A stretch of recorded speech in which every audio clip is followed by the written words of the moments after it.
Hello friends, welcome again. Current affairs is very important for your upcoming government jobs.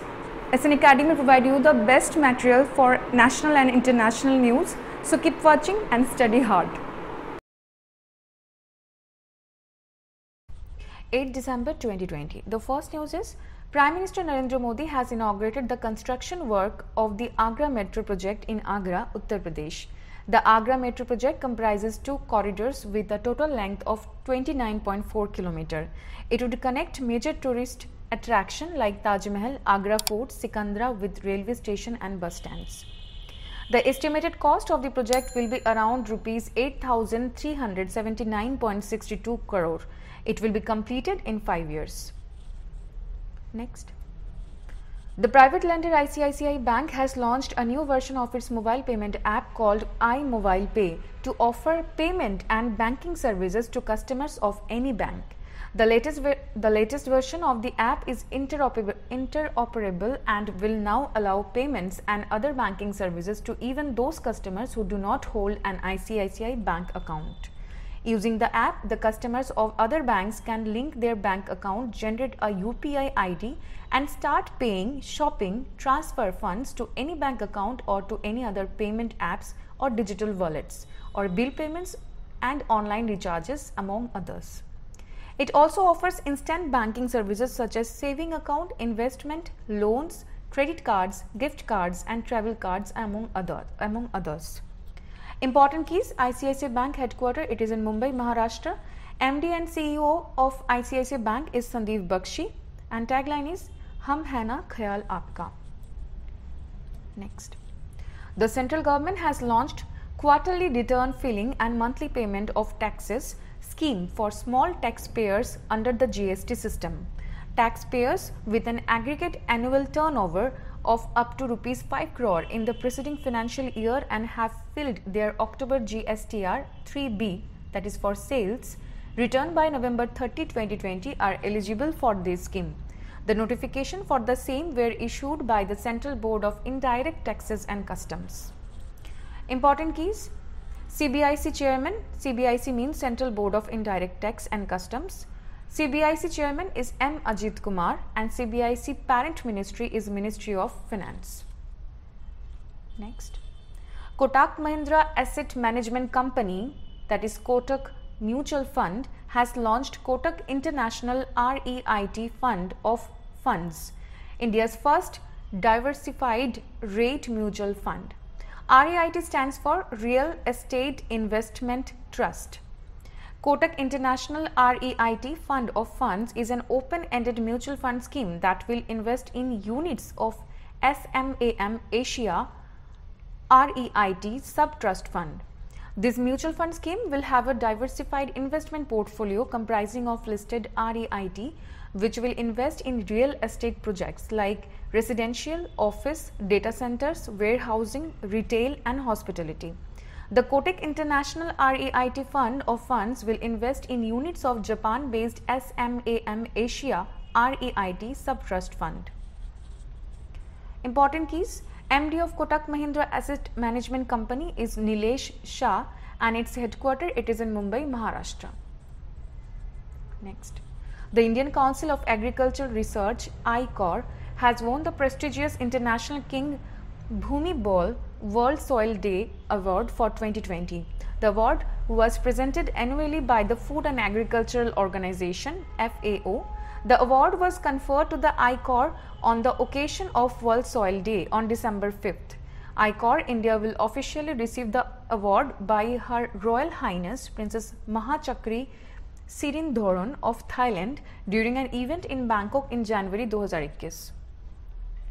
Important keys: Food and Agriculture Organization Head is Q Dongyo. Food and Agriculture Organization Headquarters it is in Rome, Italy. Food and Agricultural Organization established on 16th October 1945. Next. Journalist author Rajkamal Jha has won the 3rd Rabindranath Tagore Literary Prize for his novel The City and the Sea. Due to the COVID-19 pandemic, the winner of the $5,000 prize was announced online in Copenhagen, Denmark.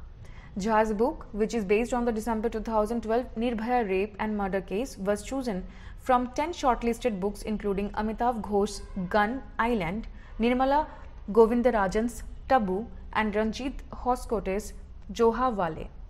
The Rabindranath Tagore Literary Prize for Social Achievement 2020 was conferred to His Majesty Sultan Qaboos bin Said Al Said, the late Sultan of Oman, and the people of Oman, and renowned Indian choreographer Sandeep Soparkar for his contribution to the betterment of society through his invitation dance of a course. Next. Jehan Daruvala created history as he became the first Indian to win a Formula 2 race at the 2020 Sakhir Grand Prix, Bahrain. This was the final race of the F2 season. The Formula 2 Championship is a second-tier single-seater racing championship. The 22-year-old Jehan Daruvala is currently a member of the Red Bull Junior team and competes for Carlin Motorsport. His Japanese teammate Yuki Tsunoda came second, while Britain's Daniel Ticktum was in a third spot. Racing legend Michael Schumacher's son, Mick Schumacher, was crowned as the overall F2 championship of the season. Next. Sri Lanka will host the Asia Cup in June 2021, while Pakistan has earned the rights to host the tournament in 2022. As per the original schedule, the tournament was supposed to be hosted by Pakistan in 2020. However, it got postponed due to the COVID-19 pandemic. Now the event has been moved forward to June 2021, with Sri Lanka Cricket taking the hosting rights from PCB. As compensation, PCB has got the hosting rights for the 2022 edition. Next. Sergio Perez won the 2020 Sakhir Grand Prix at the Bahrain International Circuit in Sakhir, Bahrain. Esteban Ocon secured the second position, followed by Lance Stroll at third place. The race was the maiden edition of the Sakhir Grand Prix and 16th race of the 2020 Formula 1 World Championship. Next.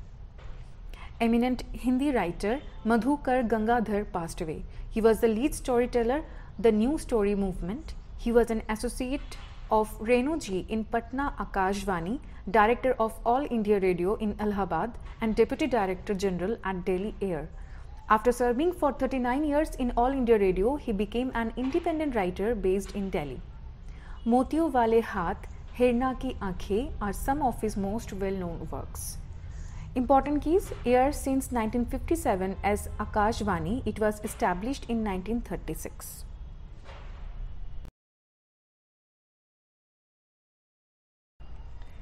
December 9th, 2020. The first news is the Reserve Bank of India has cancelled the license of Karad Janata Sehkari Bank Limited in Maharashtra as it does not have adequate capital and earning prospects. As such, it does not comply with the provisions of the Banking Regulation Act 1949. More than 99% of the depositors of the bank will get full payment of their deposits from Deposit Insurance and Credit Guarantee Corporation. DICGC, Deposit Insurance and Credit Guarantee Corporation. With the cancellation of license and beginning of liquidation proceedings, the process of paying the depositors of Karad Janata Sehkari Bank will be set in motion. On liquidation, every depositor is entitled to repayment of their deposits up to Rs 5 lakh only from the DICGC. After cancellation of license from the close of a business hour on December 7th, the bank cannot work anymore, which includes taking deposits and repaying deposits. Next. The Manila-based multilateral lending agency Asian Development Bank ADB has approved a USD 2.5 million, about Rs 18 crore, technical assistance to support advanced biofuel development in India. The grant will be funded from the Asian Clean Energy Fund, financed by the Government of Japan under the Clean Energy Financing Partnership Facility and the Republic of Korea's Asia and Knowledge Partnership Fund. The technical assistance will support the development of advanced bioethanol, biocompressed natural gas and biodiesel plants to demonstrate the best practices for suitable feedstock efficient conversion technology and sustainable biofuel value chain. Important keys: President of ADB is Masatsugu Asakawa. Headquarter, it is in Manila, Philippines. Next. National Thermal Power Corporation Limited NTPC, a PSU under Ministry of Power, has signed a Memorandum of Understanding with Indian Institute of Forest Management, Bhopal, for the implementation of Narmada Landscape Restoration Project. IIFM Bhopal is an autonomous institute under the Ministry of Environment, Forest and Climate Change. The NLRP project involves a grant in aid from NTPC Limited, an United States agency for international development in equal proportions. IIFM Bhopal is an autonomous institute under the Ministry of Environment, Forest and Climate Change. The NLRP project involves a grant in aid from NTPC Limited, an United States agency of international development in equal proportion. Important key: NTPC founded on 1975, NTPC headquarter, it is in New Delhi, India, and director of IIFM is Pankaj Srivastav. IIF stands for Indian Institute of Forest Management. Next. Consulting firm PwC India has collaborated with the United Nations Children's Fund, UNICEF, and UVAHA, that is Generation Unlimited in India, to upskill 300 million young Indians over the next 10 years. This collaboration is part of PwC's global multi-sector partnership with UNICEF and Generation Unlimited to upskill and provide about 1.8 billion youngsters with socio-economic opportunities from school to work by 2030. This partnership will focus on three facets to India's digital empowerment for youngsters, which are education, skilling and entrepreneurship. According to the International Labour Organization, India is staring at a 29 million skill deficit by 2030. Important keys: International Labour Organization headquarter, it is in Geneva, Switzerland. ILO founder is Paris Peace Conference, and ILO founded on 1919, and director of ILO is Guy Ryder. Next. US-based Indian origin health expert Anil Soni has been appointed as the first Chief Executive Officer of the newly created the World Health Organization WHO Foundation. Before this, he was working with Viatris, a global healthcare company in the US, where he served as head of global infectious diseases. He will assume his role as CEO with effect from 1st January 2021. The WHO Foundation was launched in May 2020 as an independent grant-making agency based in Geneva, Switzerland, to work alongside the WHO and the global health community to address the most pressing global health challenges. Important keys: headquarters of WHO is Geneva, Switzerland, and the Director General of WHO is Tedros Adhanom. Next. India is ranked at 10th place in the Climate Change Performance Index 2021, released on 7 December 2020. The overall score of India is 63.98. It is for the second time in a row that India emerged among the top 10 countries with higher climate performance from among 58 economies. India was at 9th spot last year in the index. Like Climate Change Performance Index 2020, the first three places in 2021 ranking also remains unoccupied, since none of the countries is on the path compatible with the Paris climate targets to implement strategies to limit global warming below 2 or even 1.5 degrees Celsius. Sweden 4th position, UK 5th position, Denmark 6th position, Morocco 7th position, Norway 8th position and Chile 9th position were among the top 10 rankers in the index. It is also noted that from the G20 countries, only the European as a whole along with the UK and India ranked among high performers. Next. Prime Minister Narendra Modi has inaugurated and addressed the virtual edition of the Indian Mobile Congress 2020 on 8th December 2020 through video conference. The objective of IMC 2020 is to align with the Prime Minister's vision to promote Atmanirbhar Bharat, digital inclusivity and sustainable development, entrepreneurship and innovation, and drive foreign and local investment, encouraged R&D in the telecom and emerging technology sectors. The theme for IMC 2020 is Inclusive Innovation, Smart, Secure and Sustainable. The 3-day event will be held from 8th to 10th December 2020. India Mobile Congress or IMC 2020 has been organized by the Department of Telecommunications, Government of India and the Cellular Operators Association of India. Next. The Geneva-based United Nations Conference on Trade and Development (UNCTAD) has awarded the 2020 United Nations Investment Promotion Award to Invest India, the National Investment Promotion Agency of India. The Invest India was declared the winner from among the 180 global investment promotions agencies. The response of IPAs to the COVID-19 pandemic was the basis for the evaluation of the 2020 United Nations Investment Promotion Award.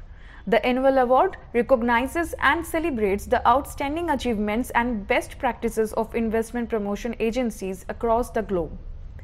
Important keys: Invest India is a non-profit venture under the Department of Promotion of Industry and Internal Trade, Ministry of Commerce and Industry. Invest India MD and CEO is Deepak Bagla. Invest India established on 2009 and its headquarters it is in New Delhi. Next. Sports Minister Kiren Rijiju has launched the second edition of Fit India Cyclothon through a virtual platform. The mega cycling event will run for 25 days beginning from 7th December till 31st December 2020. The event has been organized across the country in each district. The citizens can participate by registering on Fit India website. The participants can cycle daily for a distance of their choice and share their images and videos on social media. They may also tag at Fit India Off and use the hashtag Fit India Cyclothon and hash New India Fit India. Important keys: Sports Authority of India founder is Ministry of Youth Affairs and Sports. It is founded on 1982. Headquarters it is in Delhi. And Director General of Sports Authority of India is Sandeep Pradhan. Next. Swedish pole vaulter Mondo Duplantis and Venezuelan triple jumper Yulimar Rojas are the 2020 Male and Female World Athletes of the Year. They are their country's first recipients of the prestigious Athletics Award announced during the virtual awards. At the age of 20, Duplantis is the youngest ever winner of the Male Athlete of the Year award after twice breaking the absolute world record, that is 6.17 meter and 6.18 meter in February, before producing the highest outdoor vault in history in September. Rojas, who broke the world indoor triple jump record with a leap of 15.43 meter, finished the shortened 2020 seasons undefeated in 4 triple jump competitions indoors and outdoors. Next. India's wicketkeeper batsman Parthiv Patel has announced his retirement from all forms of cricket. The 35-year-old left-hander, who made his international debut in 2002, played 25 tests, 38 ODIs and 2 T20 internationals for India. He last wore Indian jersey in 2018 during a test match against South Africa in Johannesburg. While the Gujarat cricketer represented his state in 194 first-class matches, he played 204 T20 matches for his state and various IPL franchises and scored 4,300 runs at a strike rate of 123.84 with the help of 23 half-centuries. Next. International Anti-Corruption Day is observed annually on 9th December to raise public awareness for anti-corruption. The day is observed since the passage of the United Nations Convention Against Corruption on 31st October 2003. The theme of International Anti-Corruption Day 2020 is Recover with Integrity. The theme focuses on recovery through corruption mitigation and emphasizes that inclusive COVID-19 recovery can only be achieved with integrity. Next. The International Day of Commemoration and Dignity of the Victims of the Crime of Genocide and of the Prevention of this Crime is observed annually on December 9th. The 9th of December is the anniversary of the adoption of the 1948 Convention on the Prevention and Punishment of the Crime of Genocide. This year marks the 71st anniversary of the convention. Next. The historical fort cities of Gwalior and Orchha in Madhya Pradesh have been included in the list of UNESCO's World Heritage Cities under its the World Heritage Cities program. Under the plan, UNESCO will suggest best measures and resources for the development and beautification of these places as per the UNESCO Historic Urban Landscape recommendations. With this inclusion, the total number of UNESCO World Heritage Cities of India will increase to 40. Important keys: UNESCO World Heritage Center Director is Mathilde Rossler. UNESCO World Heritage Center headquarters, it is in Paris, France. Next. The world's highest mountain peak, Mount Everest, has become taller by 86 centimeters as per a survey conducted jointly by Nepal and China. The government of Nepal and China jointly conducted an exercise to measure the world's highest peak. The new height of Mount Everest has been calculated at 8,848.86 meters, which is 0.86 meter more than the previous measurement done by India in 1954. In feet, the new elevation is about 29,031 feet, or about 3 feet higher than Nepal's previous claim. In Tibetan language, Mount Everest is known as Mount Kyomolangma, while in Nepalese language it is famous as Sagar Matha. Thank you. Keep watching.